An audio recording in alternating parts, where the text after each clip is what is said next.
I was working overtime at the company when my phone suddenly received a message. Congratulations to the class monitor and the study committee member on finally tying the knot. The message was from a classmates group chat. I didn't pay much attention, treating it as a minor interlude. However, within less than a minute, the group chat was bombarded with messages non-stop, completely disrupting my work progress. I opened the chat and found the screen filled with messages. All of them were congratulating a girl named Vanessa and the study committee member Adrian on their happy marriage. My heart suddenly froze. It was only then that I realized I had logged into my husband's chat account. Adrian was my husband of 3 years. And Vanessa was the secretary my husband had hired 6 months ago. With trembling hands, I wanted to call my husband to ask what was going on. The next second, my phone suddenly received a consumption alert for 500,000 yuan, used to purchase proposal rings. I stared at the note in the message, unable to believe my eyes. With shaking hands, I examined it carefully countless times before finally confirming that I hadn't misread it. This money was automatically deducted from the intimate payment account I had set up for Adrian, and the store address was in his hometown of Rongqing.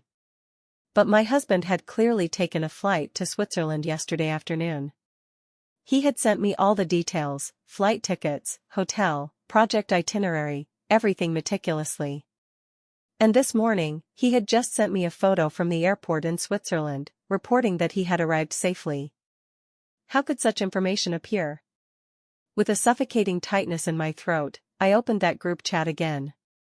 Messages were still pouring in continuously. It's been 10 years, back then, I thought you two should be together, and today we've finally waited for it. Childhood sweethearts have withstood the test of time, you must be fiercely happy. Following a string of blessings, Vanessa's reply pierced my eyes like a needle. Thank you all for your blessings, we will definitely be happy. The wedding is set for next Saturday, you all must come for the celebration.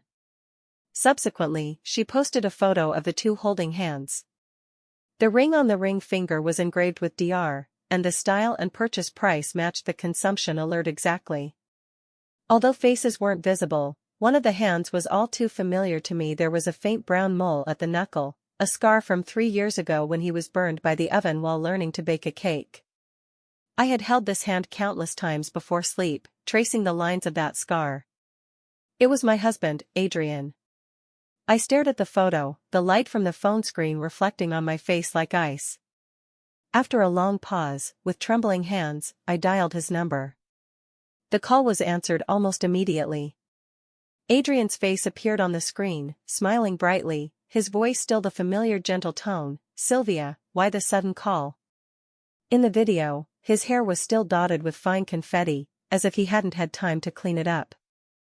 I stared at the confetti, my Adam's apple bobbing. Where did you go today? Why is there confetti in your hair? His face showed no trace of panic. He raised his hand to brush his hair, his tone natural. I just got off the plane. The partners held a welcome ceremony and scattered a lot of this. As if to prove it, he suddenly flipped the camera. The screen swept over a banquet hall filled with clinking glasses, the light from the crystal chandeliers blinding.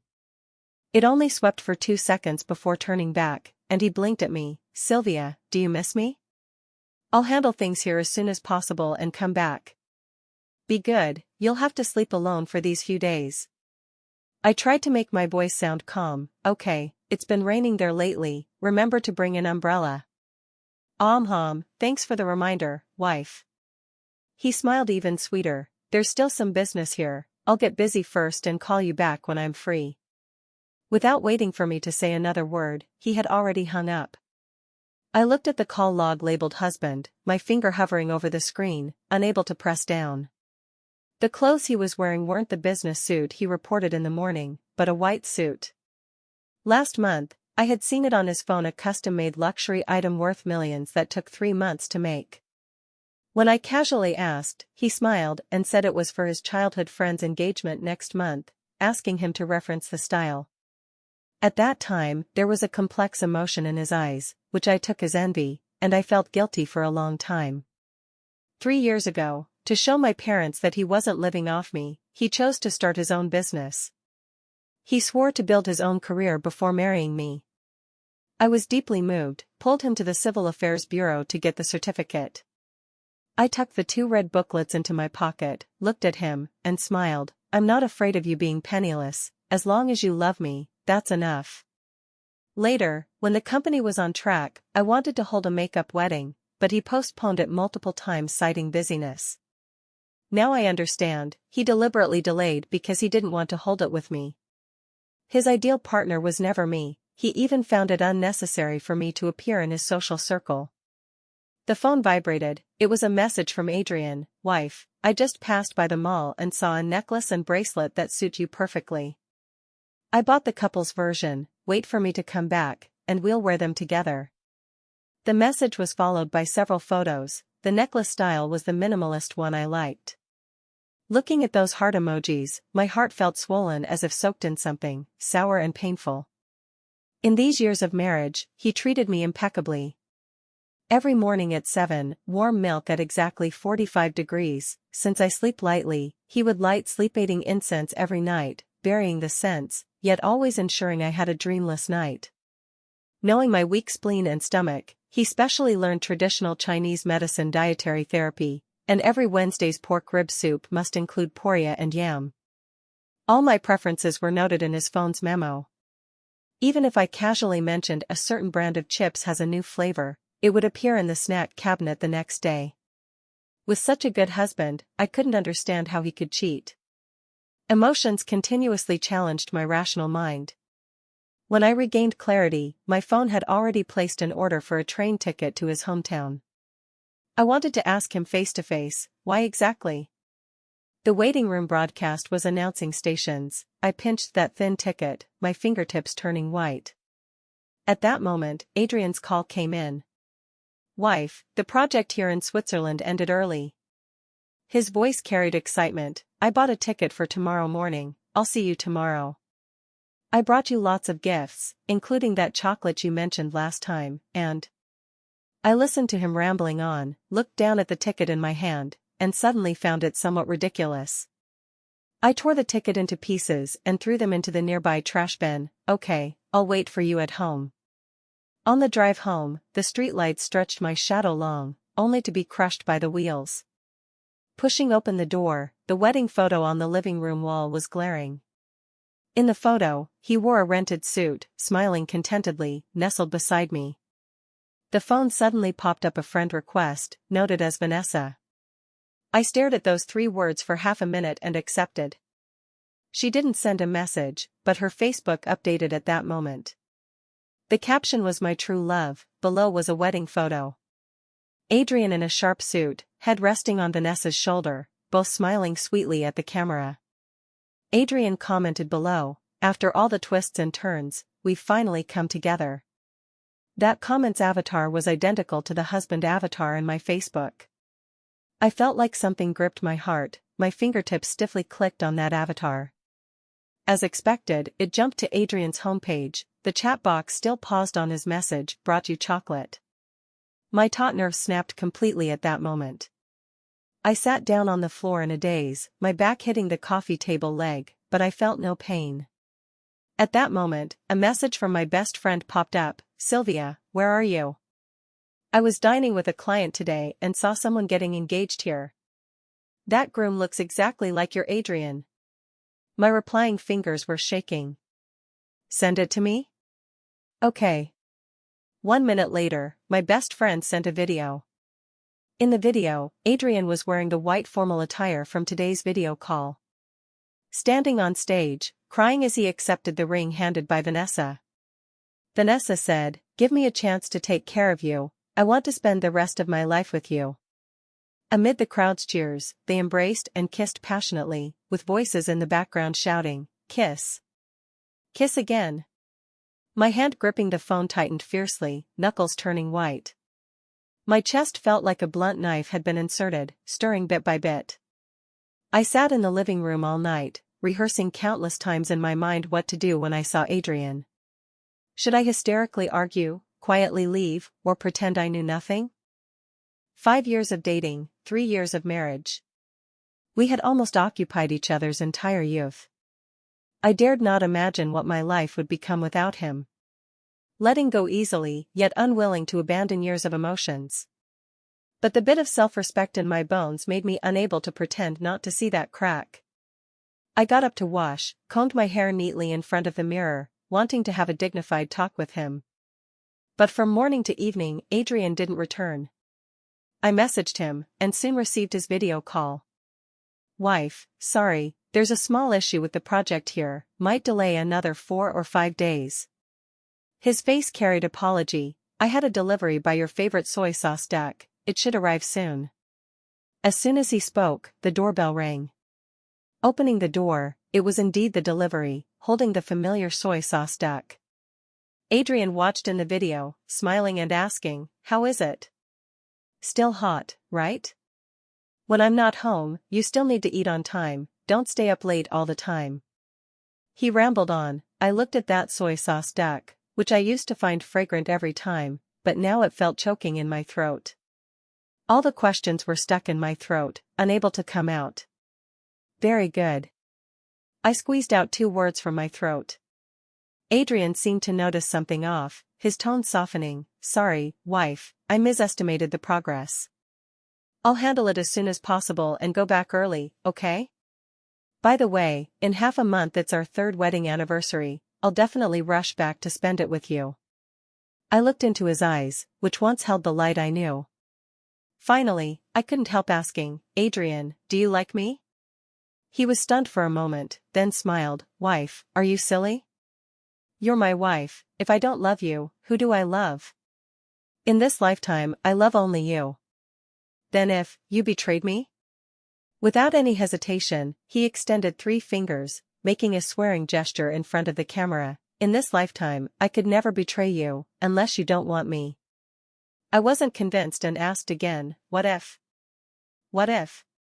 He smiled, but his eyes were serious. "Then I'd die a horrible death." Okay. Those who betray true hearts will swallow 10,000 needles. Adrian, that's what you said. I hastily said a couple of words and hung up, my chest so stuffy I couldn't breathe. Vanessa posted on Facebook again, caption, "This is what my husband personally fetched from the seabed for me, he said it's a blessing from the sea god." The image was a pearl bracelet engraved with their 2 names. I recalled once telling Adrian that I had seen a post online. Legend has it that for 2 people in love, if one partner goes to the North Sea to catch pearls and gives them to the loved one to wear, they will never separate for life. I smiled then and said, "When I have time, I'll go diving to fetch some pearls and make one." He gently touched my head, smiling, "It's a lie, it's all emotional value. Besides, the seabed is so dangerous, what would I do if something happened to you?" I thought he was genuinely worried about me and truly didn't care about those rituals. Turns out, he believed it, it's just that the person accompanying him to fetch pearls wasn't me. He was so invested in this wedding that he was willing to personally dive into the sea. I was silent for a long time, then messaged my best friend, asking if she was still in Rongqing. She sent me an address, "Still here. Sylvia, this really is your husband, name and appearance are identical. They're holding the wedding here in a few days, do you want to come see?" I immediately bought a plane ticket and flew to Rongqing. Upon arrival, my best friend told me they were trying on wedding dresses at a downtown bridal shop. The designer was invited from Italy. I heard a handmade custom dress costs hundreds of thousands. My best friend's voice carried anger, "Sylvia, this man is too much." Following her directions, I found that bridal shop. I sent Adrian a location video, "Husband, I'm in your hometown." The call connected instantly, his voice with a barely noticeable panic, "Wife, why did you come suddenly? My parents went traveling a couple of days ago, you should have said in advance so I could have them wait." Listening to his panic, I smiled, "I only met you in university, I haven't properly seen the place where you grew up. I want to walk around more, understand you a bit more." Adrian forced a smile, just about to speak when Vanessa's voice came from the side, "Adrian, are you done?" I frowned, "Who's speaking? Where are you?" His voice instantly lowered, trembling, "Nothing, it's a bit noisy outside. I'll call you tonight." The call was hastily hung up. I watched as Vanessa pushed the door into the room, then quickly entered the adjacent compartment. The bridal shop's partitions had poor soundproofing, their voices came through clearly. Vanessa's voice carried dissatisfaction. Am I so unpresentable? Why did you hang up? Sylvia is checking up, better be careful these days. Adrian's voice was emotionless. How long do we have to sneak around? Vanessa's voice rose. I've liked you for 10 years, and in the end, you want me to be the mistress? If I hadn't gone abroad to study back then, you'd have been my husband long ago. Adrian didn't speak. After a while, kissing sounds came, followed by his coquettish tone. Don't be angry. I've already admitted you to my parents, they like you a lot. I've also accompanied you to meet your parents, all the necessary rituals are there. As for the divorce, give me some more time. I'll let you stand rightfully by my side, make you the president's wife. Vanessa's voice softened a bit, then hurry up. Not long after, rapid breathing sounds came. Enduring the churning in my stomach, I left the bridal shop in disarray. Stepping out the door, my best friend cursed angrily, fucking disgusting, these two actually started fooling around right in the bridal shop. Cheating is one thing, but they're even holding a wedding. You shouldn't have stopped me just now, let me kill those two bastards. She ranted non-stop, but seeing my gloomy face without a word, she obediently shut her mouth, looking at me worriedly. Sylvia, what now? Adrian is so blatantly betraying you, aren't you going to do anything? I looked at the photos on my phone, past memories like paper soaked in water, blurred. When is their wedding? In 3 days. 3 days was enough to arrange everything properly. Then I'll send them a grand gift of the century. I rented a hotel room across from the church, the window facing the wedding venue directly.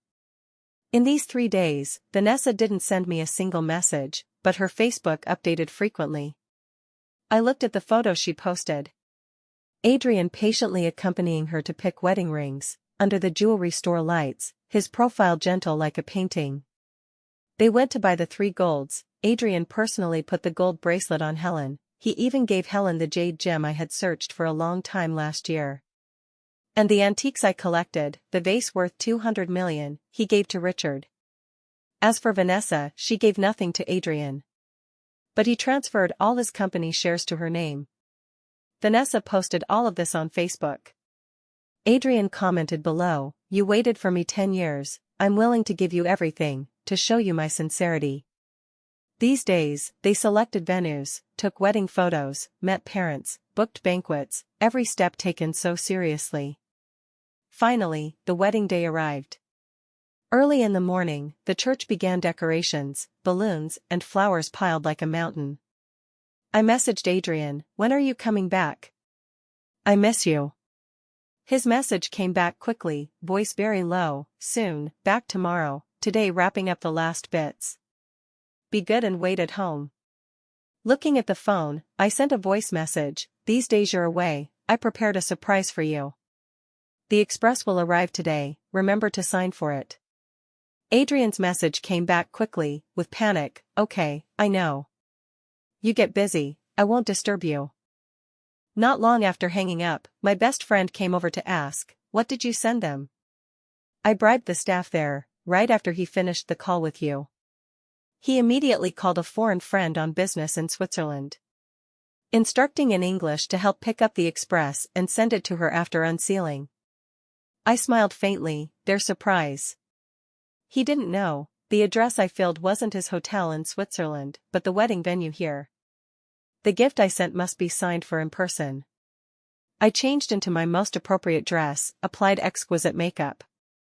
Looking in the mirror, just like on our wedding day, but with something more in my eyes. Arriving at the wedding hotel entrance, security stopped me, Madam, please show your invitation. I don't have an invitation, I smiled, took out my phone and flipped to a photo. I'm the groom's university classmate, specially came from out of town to give them a surprise. The photo was from university graduation, Adrian and I standing in the crowd. He on tiptoes, whispering something in my ear, me smiling foolishly. Security looked at the photo, then at me, no longer blocking, go in. Thank you. I entered the wedding venue, it was already full of people. Music playing, guests laughing, everything so festive. The MC stood on stage, voice loud, "Ms. Vanessa, do you take Mr. Adrian as your husband, regardless of?" "I do." Vanessa's voice eager. The MC turned to Adrian, "Mr. Adrian, do you take Ms. Vanessa as your wife, never to part in this life?" Adrian gazed tenderly at Vanessa. Just as he was about to speak, I kicked open the door with one foot. Bang! All sound stopped abruptly. Countless gazes fell on me. Hearing the sound, Adrian swallowed the words he was about to agree to. His face pale, lips moving for a long time, the whole person seemingly frozen in place. My gaze swept over him and Vanessa beside him. I hooked my lips in a smile. "Husband, you're getting married, why didn't you invite me, your legitimate wife, for a celebratory drink?" This sentence was like a bomb, the scene exploded instantly. Discussions, gasps, chair scraping sounds mixed together like a chaotic symphony. I clapped my hands, bodyguards behind me filed in, carrying boxes one by one. For this wedding, they spent tens of millions. Fortunately, the stage was big enough to hold my blessings for them. Vanessa's face darkened like the bottom of a pot. "What do you want?" I looked at her with a fake smile. "Of course, to let everyone witness your great love." I waved my hand, the bodyguards opened the boxes. Inside were enlarged standees printed with their bed photos and intimate shots. Originally over 3,000, I initially worried they wouldn't fit, so I carefully selected only 50. The rest were made into videos, looping on the on-site big screen, 360 degrees, no blind spots. Actually, Vanessa didn't know, from the moment she added me. I knew she was deliberately provoking. So her way of defending her territory was to constantly show off affection. Bed photos, intimate shots, videos, all in high definition and censored versions on Facebook. She wanted me to back off knowingly, to leave in despair. But, how could that be? The flower I nurtured with my own hands, why let others pick it? Since the flower turns its thorns toward its nurturer, then I don't mind uprooting it entirely and grinding it into mud. So, I printed out their illicit affairs. Countless ambiguous captions, photos, videos, chat records, all clearly presented before everyone. Amid everyone's shocked gazes, I took out my marriage certificate with Adrian, holding it overhead. We'd been married 3 years, only a few days ago did I discover my husband has a true love outside. As the legitimate wife, sending this gift on their wedding day, are you all satisfied? Sylvia. You're courting death. Vanessa's face red with anger, rushed over to hit me but was kicked to the ground by a bodyguard. She got up to Adrian. "Adrian, she humiliates me like this, and you do nothing? Tell them I'm not the mistress." Adrian came to his senses, looking at me, voice cold as ice. "Sylvia, you misunderstood, things aren't as you think. Go back first, after I handle this, I'll explain to you." I laughed. "Explain? You've slept together, got engaged, and now holding the wedding. How else to explain this?" His emotions finally couldn't hold, annoyance flashed across his face. "I admit I lied about the business trip. But I don't want to make a big deal. Go back immediately, and I can pretend today never happened." "Why do you command me?" I looked at him. "What qualification do you have?" Seeing he couldn't reason with me, he turned his gaze to the bodyguards behind me, sternly scolding, "Are you blind? Who let you in? Forgot who pays your wages? Throw these things and her out together." I was amused by anger. He still didn't know his situation. These people were hired by me with my money. What qualification do you have to order them? I turned around, said to the bodyguards, "Paste them in every corner here, let everyone see their love clearly. Since he wants to marry him so much, I'll fulfill it." Seeing things escalating, Adrian finally exploded. "Enough." His voice carried endless fatigue. "If you make more trouble, don't blame me for not saving face." This man was rotten to the core, dirty through and through. I couldn't hold back, raised my hand and slapped him hard. Slap! A loud slap echoed. I looked at his stunned face, my heart a wasteland. "I came today not to hear your explanation, but to tell you, we're over." With that, I turned and left. Just out of the hotel, I dialed my father's number. Dad, I'll listen to you, come back to the company to help. Cut off the financing to Luke Corporation, sever all projects. In 1 month, I'll bring my own team over. Back then, to be with Adrian, I rejected family arrangements, gave up inheritance rights to the family business. I thought love could overcome everything, wanted to rely on my own ability to make him recognized by my parents. I worked desperately, gave him all resources, watched his company grow step by step. I thought I hadn't misjudged him. In the end, it was I who lost utterly. The other end was silent for a long time, father's voice hoarse, good that you've thought it through. If you need anything, tell the family. Hung up, my best friend came over, just leaving like that? What else? I gazed at the distant sky, he once illuminated me too, leave some dignity. Moreover, some fires, once ignited, will burn naturally. With so many parents and relatives from both sides at the wedding, it's enough for them to handle. My best friend still puzzled, but didn't ask further. I bought a same-day ticket home, had people pack my things, moved out that night. When Adrian returned, he'd face only an empty house. At home handling work, phone suddenly popped Adrian's message, "What do you mean? Moved everything out? Really want divorce? I told you I have reasons, why don't you believe?" I didn't reply, directly blocked all his contacts. Actually, after discovering his affair, before coming to Rongqing, I had a lawyer draft the divorce agreement. But when the lawyer checked assets, told me a more ironic fact, "Ms. Sylvia, your marriage certificate with Mr. Adrian is fake."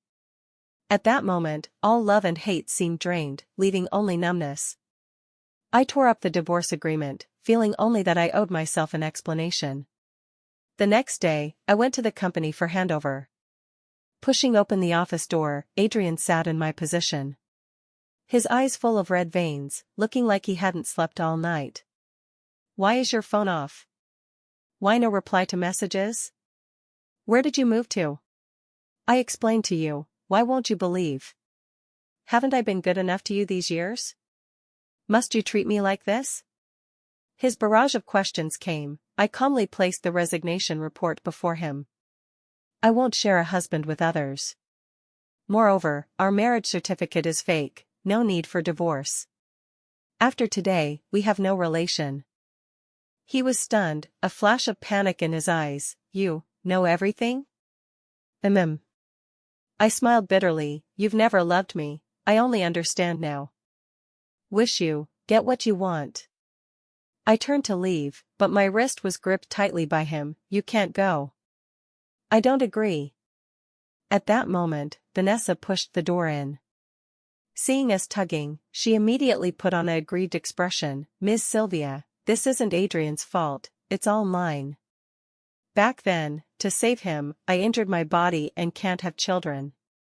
He wanted to give me a wedding to repay me, to reassure my parents.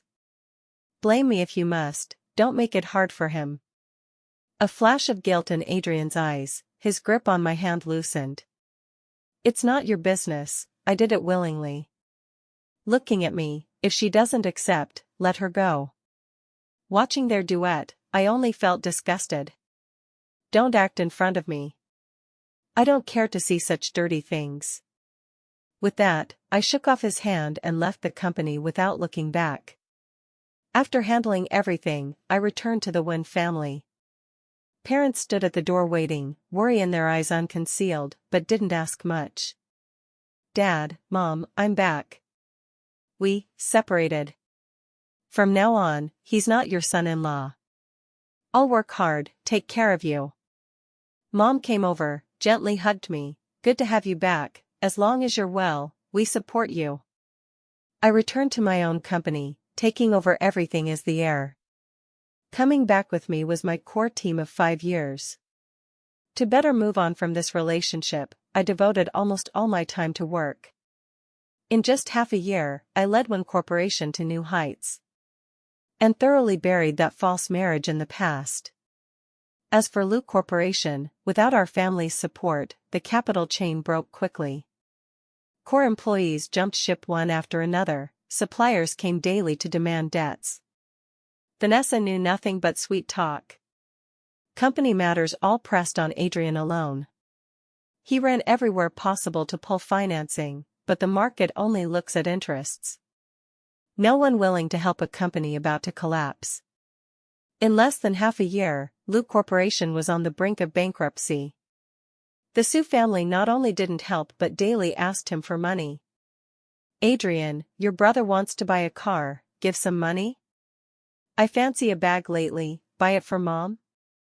Finally one day, Adrian couldn't hold back, the company account has no money left. He wanted to sell the house and antiques previously given to the Su family, but was pointed at and cursed by Helen. "What do you want? That's the bride price you gave our family. Want it back? No way. If I knew you were so useless, I shouldn't have let my daughter be with you." Adrian angrily slapped Helen. Seeing this, Richard picked up a nearby stick and hit him. "You dare hit my wife? You're rebelling." The stick fell on him, blow after blow. Beaten bloody, the Su family cursed and left. He fainted by the roadside, woke up in the hospital, alone beside him. He called Vanessa, always busy tone. Messages sank without trace. In vulnerability, people always recall past goodness. He recalled how every time he was sick, I would stay by the bed, cook different porridges for him, recall him casually saying he wanted wontons from the South City, I'd drive 2 hours to buy, recall he feared the dark, I'd wait till he was asleep before daring to turn off the light. But now, nothing beside him. He forced himself up to get water, passing a ward, heard a familiar voice. "It's all your fault, so wild last night, that's why we're in the hospital today. No more like that tonight." Adrian pushed the door open, saw Vanessa hugging a young boy, smiling gently. The boy looked just over 20, very fresh and sunny. Seeing Adrian, the boy smiled. "You're her husband? So old, looking so shabby? Don't humiliate yourself." The boy hugged Vanessa tighter, proudly declaring sovereignty to him. And Vanessa didn't even glance at Adrian. "Anything else? If not, leave, don't disturb us." Adrian was pushed by her, fell to the ground. Only then did he understand. Vanessa loved not him, but his money. He was just their family's ATM. Adrian returned home in a daze, saw court summons in the mailbox at the door. Company bankrupt, house forcibly auctioned, he must move out in 3 days. He clearly remembered millions in the account. How sudden bankruptcy. He called the accountant, the voice cold. Vanessa transferred all the money, suppliers didn't get final payments, sued the company. "You're the legal representative, debts are on you." Adrian struck as by lightning. He panically called Vanessa to question. The voice there laughed lightly. "If I don't leave, wait for you to lose everything? How are you so useless? Can't even manage a company. This money, consider it your compensation to me." "I don't care, solve it yourself." Adrian gritted his teeth in anger, questioned. "We're husband and wife. This is joint debt. Even if you escape, police will find you to compensate." But the next word struck him like lightning. "Husband and wife? We didn't even get the certificate. What couple? That so-called marriage certificate of ours is also fake. I married and had kids abroad long ago. If not for my bad life abroad a few years ago, and just seeing in the news you made it and have money, I wouldn't have come to you. Actually, those 3 years you crushed on me in high school, I knew. The reason I didn't agree was I despised you as too ordinary. What childhood sweethearts. Your family average, looks plain, where do you match me? Didn't match before. Now, not only older, but no capital to even make me look twice. In the future, don't come find me." The call hung up, calling again, empty number. Adrian slumped on the ground, finally understanding how ridiculous he was. His years of obsession, just a joke in others' eyes. His so-called true love, using him from start to end. Later, he sued the Su family for fraud, embezzlement of company funds. Police, after 2 months of pursuit, finally arrested Vanessa's family and imprisoned them. Su parents, for participating in fraud, sentenced to 10 years. And Vanessa, for huge amounts in fraud and embezzlement, sentenced to 20 years. For a long time in their remaining lives, they could only spend in prison. The recovered money just enough to clear all his external debts. This money, almost all given by me back then. So in the end, perhaps he'd sigh that it was I who unconsciously pulled him back each time he fell into the abyss. After settling everything, he packed his remaining luggage, attempting to find me for reconciliation. He waited downstairs at one corporation for a week, finally blocking me when off work. I was talking to a client, he suddenly pounced over. "Sylvia, I was wrong, I really know I was wrong. The one I love is you, please, forgive me? Give me another chance? I can't live without you."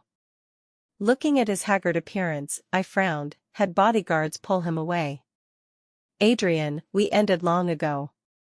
From the moment you chose to deceive me, today's outcome was destined. You've never loved me, you loved only my goodness to you, and what I could give you. Now you've lost everything, only then recall my goodness? Too late. Wish you, well in the future, don't appear before me again." With that, I turned into the car, no looking back. Outside the window, he slumped on the ground, like an abandoned child. But my heart had no ripples. Some people, missed is missed. Some hurts, once caused, can't be mended. All the past, as if died yesterday. All the future, as if born today. My life, just beginning.